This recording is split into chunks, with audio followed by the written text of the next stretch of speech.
Here's another update and a little bit of a rant, I guess.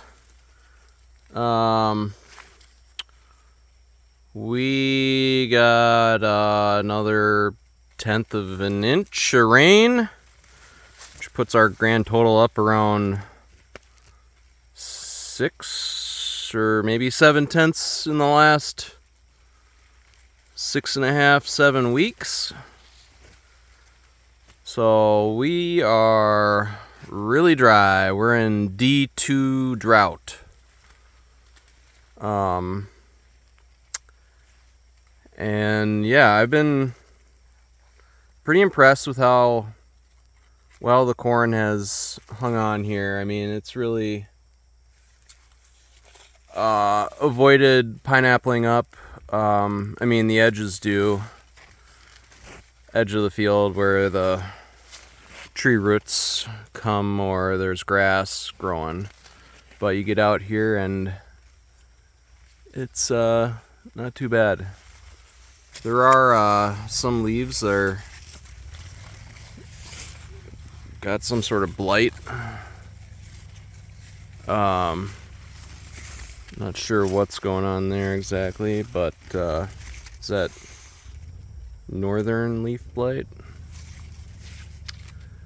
Anyways, yeah,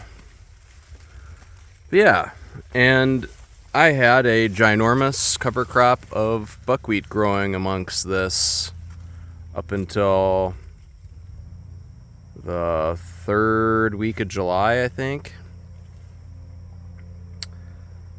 And granted, we got like 2 inches of rain the first few days of July, and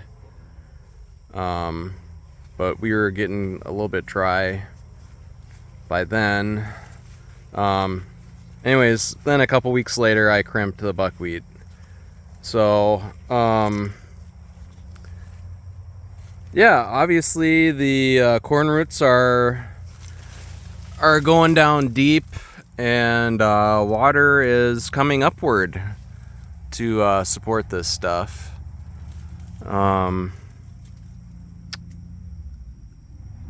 But yeah, I don't know. I think so. The buckwheat, I really think when the cover crop's small, and your crop's small, it's not using any water. It's definitely conserving water for you by shading out the ground quickly. And then when it gets bigger, yes, it can start using some water. I think this system's a little bit better suited for water conservation because you can come in and crimp it early, maybe not kill it, but you're able to suppress it really well.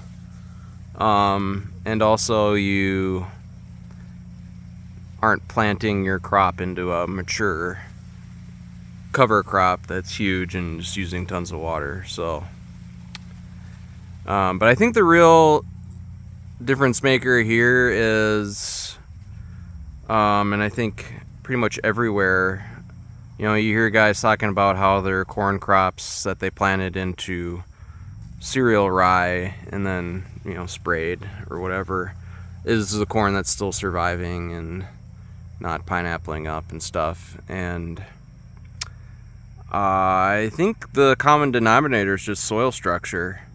If you're able to get soil structure going on to some sort of depth in your field, you're going to have the whole capillary action of water coming up from down deep, and you're also going to have your crop roots penetrating deeper. So yeah, I think that's, people talk about cover crops using up all your water and blah blah blah. Well, the key is soil structure. If it's a question of having soil structure or not, it's much better to plant a cover crop and get some soil structure going on than it is to try and conserve moisture and have no soil structure and dead soil or plow pan from chemicals or tillage. You want soil structure to wick up that moisture from down deep. And I saw some interesting stuff here poking around. It's dry as heck, and there's still fungi all over the place. It's definitely receding, but yeah, it's just like a web all over the place. And this was kind of cool. This is a corn brace root that grew underneath the thatch and kind of was just, I don't know, going wild with that fungal network that's drying up now. But yeah, you can grow a giant cover crop and still have plenty of water for your cash crop going on. We'll see how much longer we can keep this going. And I'm very sad to see this northern leaf blight. But I foliar fed this with the drone. Bit too late. Should have got the lactobacillus and fermented plant juice out here earlier. Maybe could have prevented this, but I don't know. Busy with so many other things, and then get a little depressed when it gets so dry out. But I really am super thankful because we're surviving. So yeah, the whole cover crop debate's just like kind of bullshit. It's creating soil structure. That's what's gonna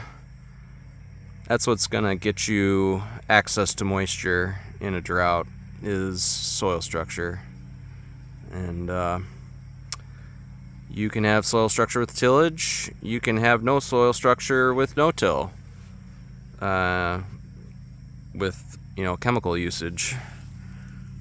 And cover crops are what's gonna bring you that soil structure back to your field. So those are my thoughts. See you later.